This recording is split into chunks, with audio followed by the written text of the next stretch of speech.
Olá pessoal, essa é a aula de sistema cardiovascular. Nós tínhamos combinado, nós vamos começar falando das estruturas, funcionamento do coração e das funções fisiológicas do coração. Inicialmente nós vamos falar da função do coração, que a função do coração é bombear sangue. Essa é a função única do coração. A localização do coração ela fica no mediastino, logo atrás do osso externo e apoiado na coluna vertebral, o que, por exemplo, numa situação de reanimação cardiopulmonar, é possível ter estrutura para que o coração fique bastante fixo no local para se fazer a compressão cardíaca, por exemplo. O coração ele trabalha com contração e relaxamento, sendo que a contração cardíaca recebe o nome de sístole e o relaxamento de diástole. O coração também ele trabalha com uma frequência cardíaca fisiológica de 60 a 100 batimentos por minuto, sendo que acima disso chamamos de taquicardia e abaixo de 60 batimentos chamamos de bradicardia e entre 60 e 100 a gente dá o nome de ritmo sinusal. Relacionado à estrutura, o coração ele é envolto por um saco fibroceroso chamado pericárdio, que envolve todo o coração e facilita o deslizamento dele durante a sístole e a diástole, o deslizamento do músculo cardíaco nas estruturas adjacentes.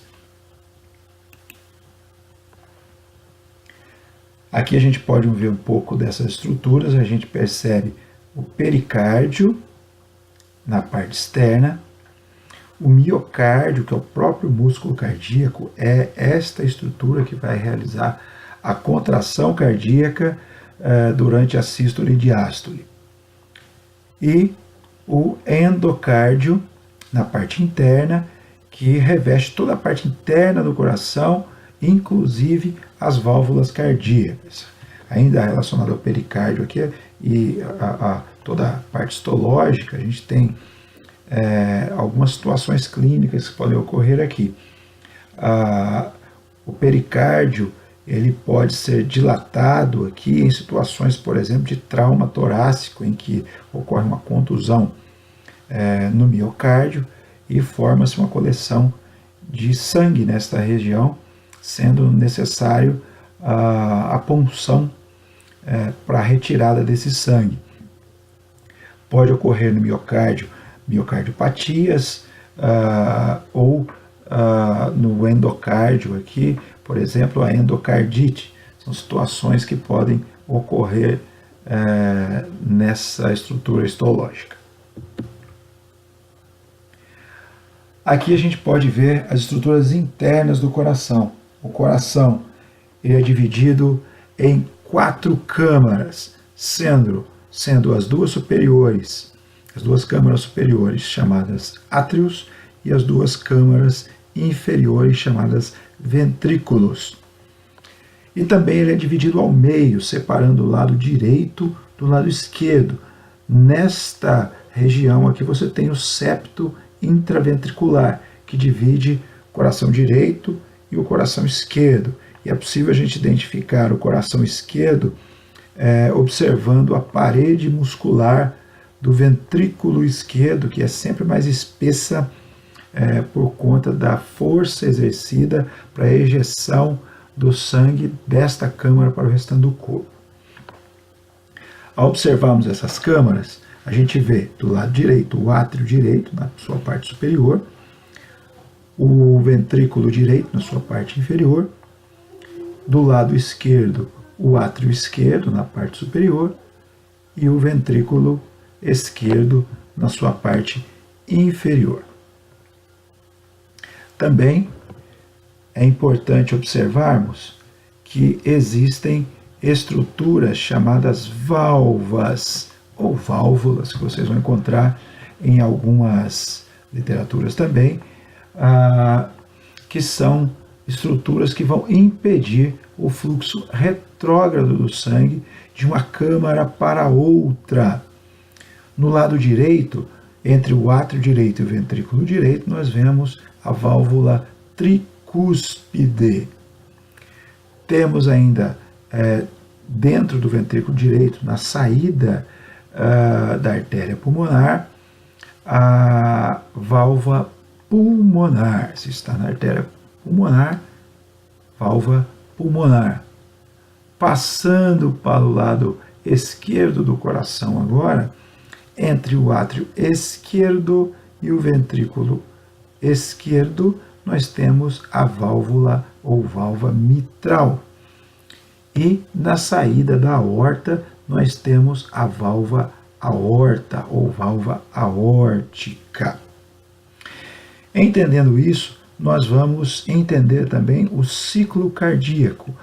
O sangue, ele tem a sua grande circulação que é feita no corpo, que vai até as células, e quando ele retorna, ele tem o que nós chamamos de pequena circulação, que ocorre entre coração e pulmão, o caminho que o sangue passa dentro dessas câmaras.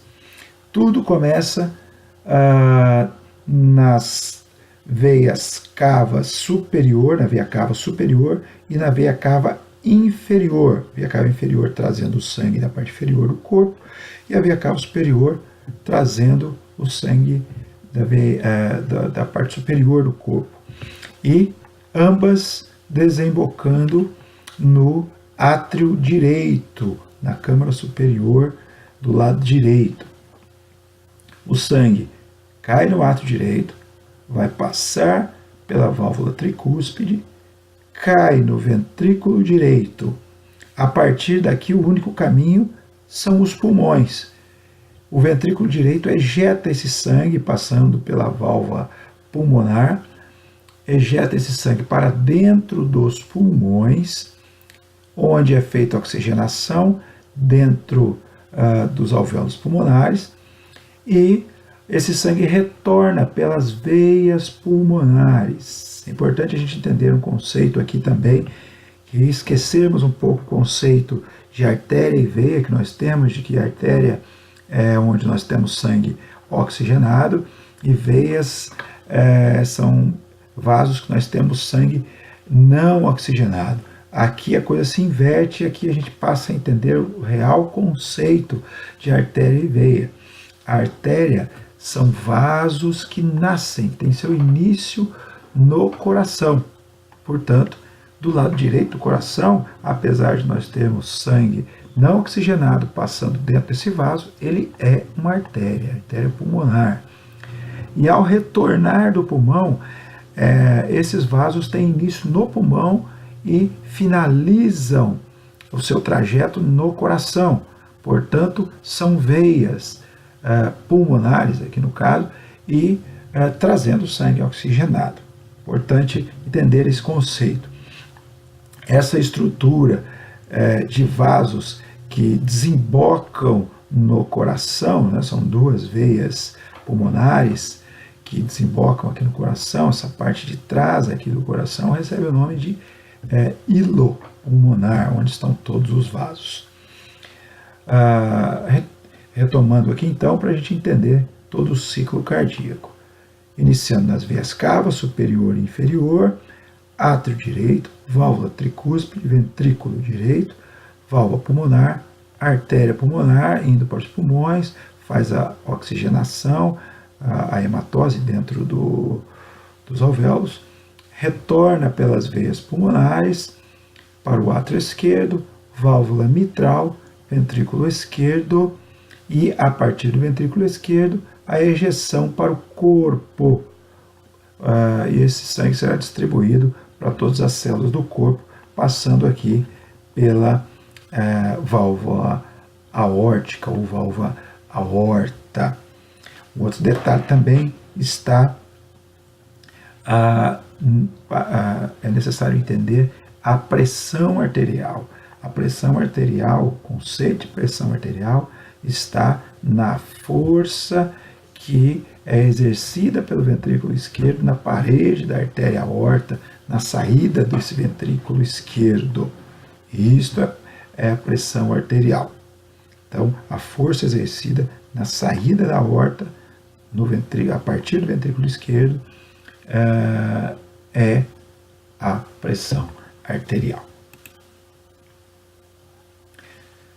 Também, o coração ele tem a própria circulação cardíaca, como todos os órgãos, e os vasos que irrigam o coração, as artérias, são as artérias coronárias. Aqui a gente pode ver a artéria coronária direita e a artéria intraventricular posterior. Nós estamos vendo um pouco atrás do coração. Na próxima imagem é possível a gente ver a parte anterior do coração, como a gente vai ver.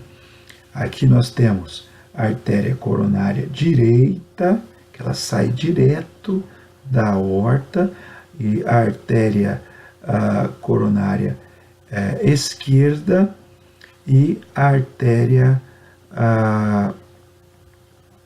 coronária circunflexa, que vai fazer o contorno aqui no coração.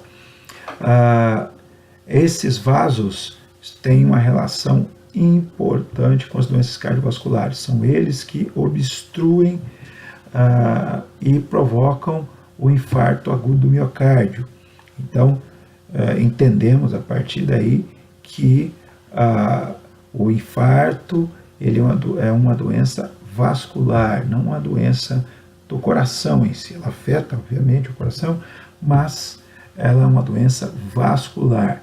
Esses vasos vão obstruir em sua totalidade ou parcialmente e vão provocar os infartos. Um outro detalhe para a gente entender também, para o funcionamento cardíaco, relacionado à circulação, é a lei de Frank-Starling.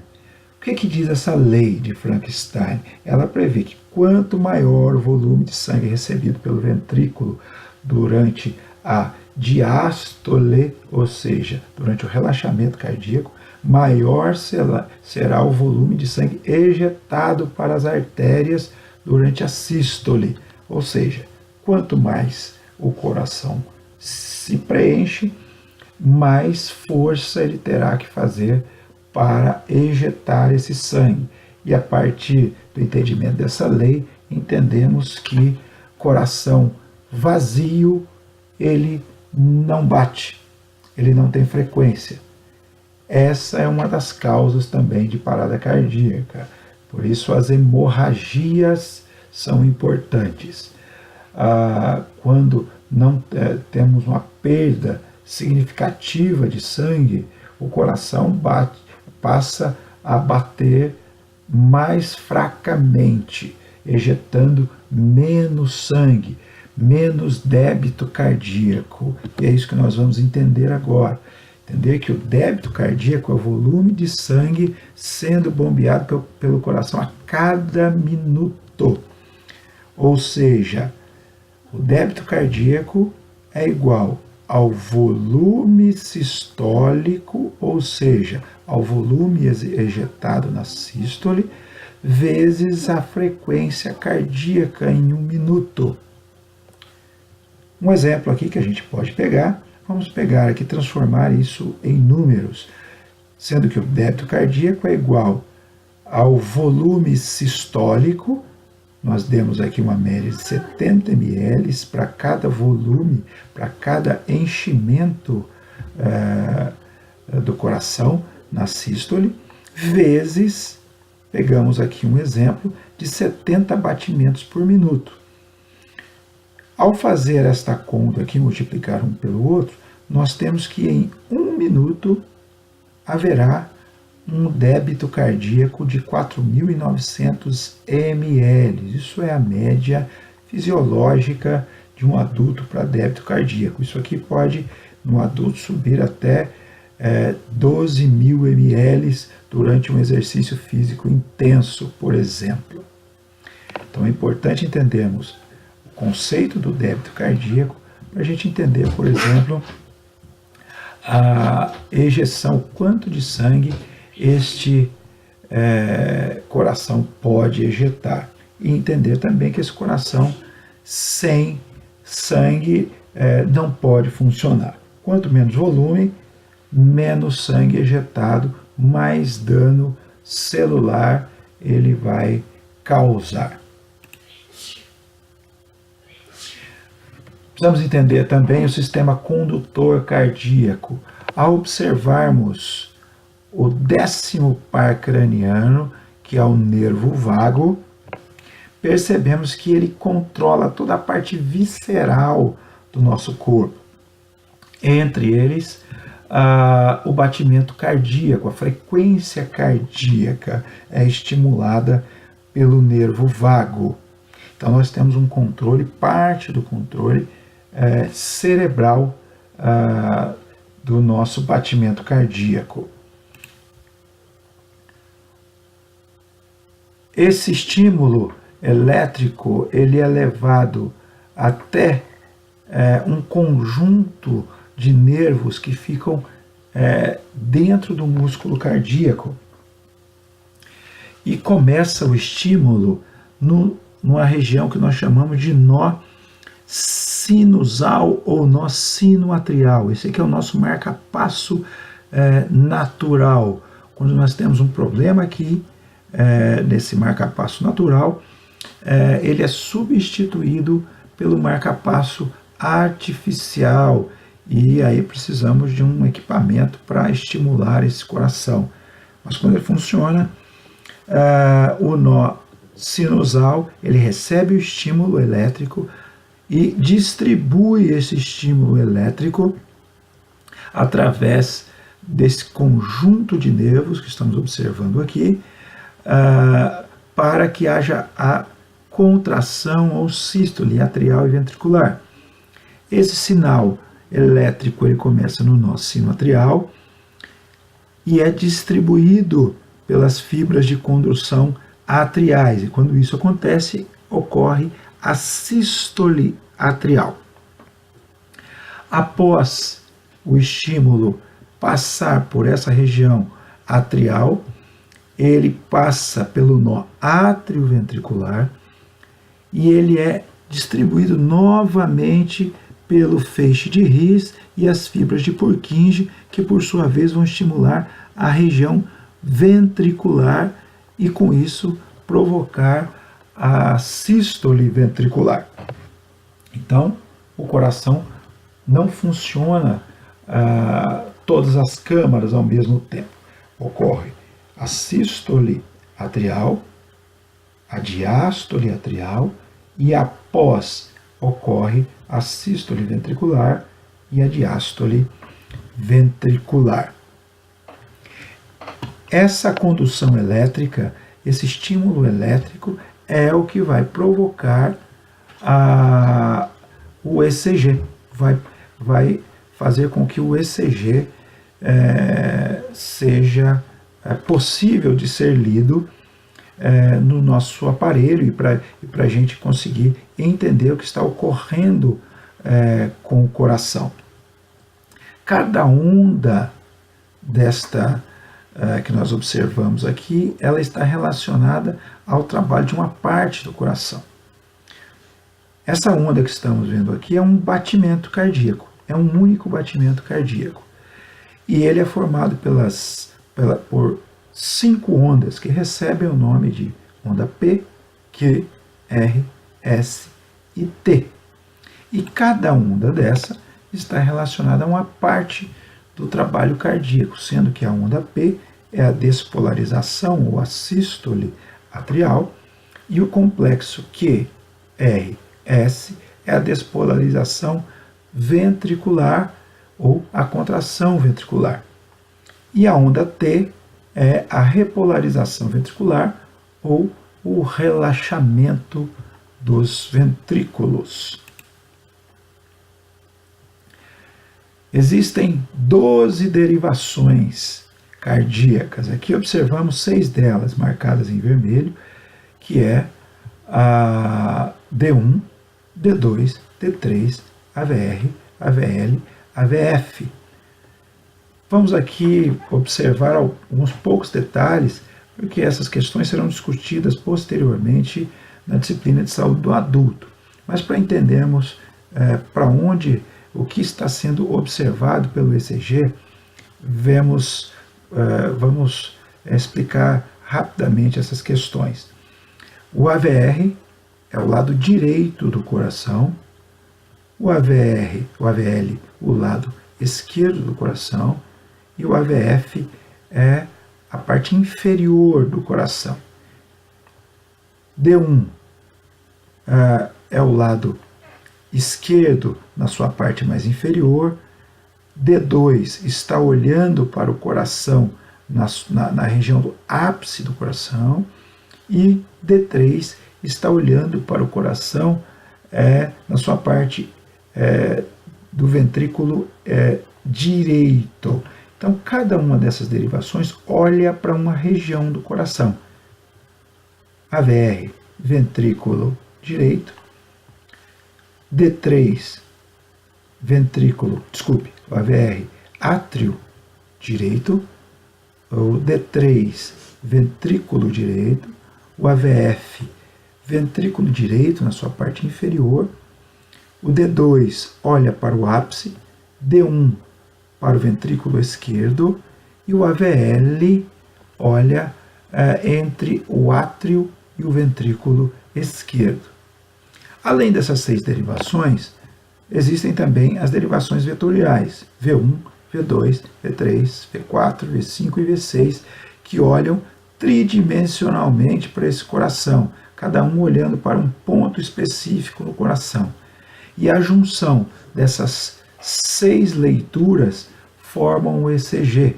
Portanto, ao se fazer um ECG, temos 12 leituras diferentes, sendo 6 derivações de extremidades e 6 derivações precordiais, que vão olhar esse coração tridimensionalmente. Além disso, para aumentar o potencial elétrico da fibra muscular, existe a bomba de sódio e potássio, que é uma proteína que fica na parede da célula muscular cardíaca e que vai fazer o controle de eletrólitos de dentro e de fora da célula, levando o sódio de dentro da célula para fora e os de fora para dentro, provocando o equilíbrio do sódio e também do potássio, que será levado de fora para dentro e de dentro para fora da célula, dependendo das necessidades fisiológicas do coração. Essa alternância de entradas e saídas de sódio e de potássio fazem com que o potencial elétrico cardíaco seja mais eficiente. E aqui a gente pode observar também, observando essas questões, observamos que distúrbios eletrolíticos podem causar problemas graves cardíacos. Por exemplo, a desidratação grave, onde acontece a perda dos íons sódio e os íons potássio, pode provocar arritmias no indivíduo. E uma ingesta iatrogênica de potássio pode provocar parada cardíaca no indivíduo. Entendendo essas questões, entendemos que reposições de eletrólitos em indivíduos desidratados, ou o controle desses eletrólitos, sódio e potássio principalmente, percebemos a importância disso para o funcionamento cardíaco. Observamos nessa aula algumas questões que são importantes para o entendimento do funcionamento cardíaco. Observamos a função cardíaca, que é de bombear sangue, e o seu funcionamento do coração, em sístole e diástole, vimos a frequência cardíaca, que é entre 60 e 100 batimentos, a sua localização, que fica no mediastino, vimos as estruturas histológicas, começando pelo pericárdio, que envolve todo o coração, depois o miocárdio, que é a parte interna do coração, e o endocárdio, que é o que reveste todas as camadas internas do coração e as válvulas. Vimos ainda as câmaras internas e as válvulas cardíacas, átrio direito, ventrículo direito, átrio esquerdo, ventrículo esquerdo, as válvulas que estão contidas nessa região. Vimos o ciclo cardíaco, vimos a circulação cardíaca, que é feita através das artérias coronárias e todas as suas ramificações. Vimos a lei de Frank-Starling, que nos diz que quanto mais esse coração se encher, maior será o seu volume sanguíneo ejetado. Entendemos também o débito cardíaco, que é o volume sistólico versus a frequência cardíaca. Vimos ainda o sistema de condução cardíaco, que parte dele é cerebral. Vimos todas as fibras nervosas que envolvem essa condução, começando do nó sinusal, passando pelo nó sinoatrial, feixe de His e fibras de Purkinje, e falamos rapidamente sobre o eletrocardiograma e as suas relações com o funcionamento cardíaco.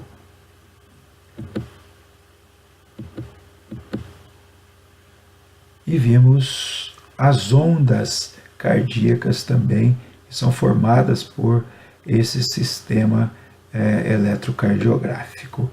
E, finalizando, vimos a bomba de sódio e potássio, que potencializam os potenciais elétricos de condução do coração.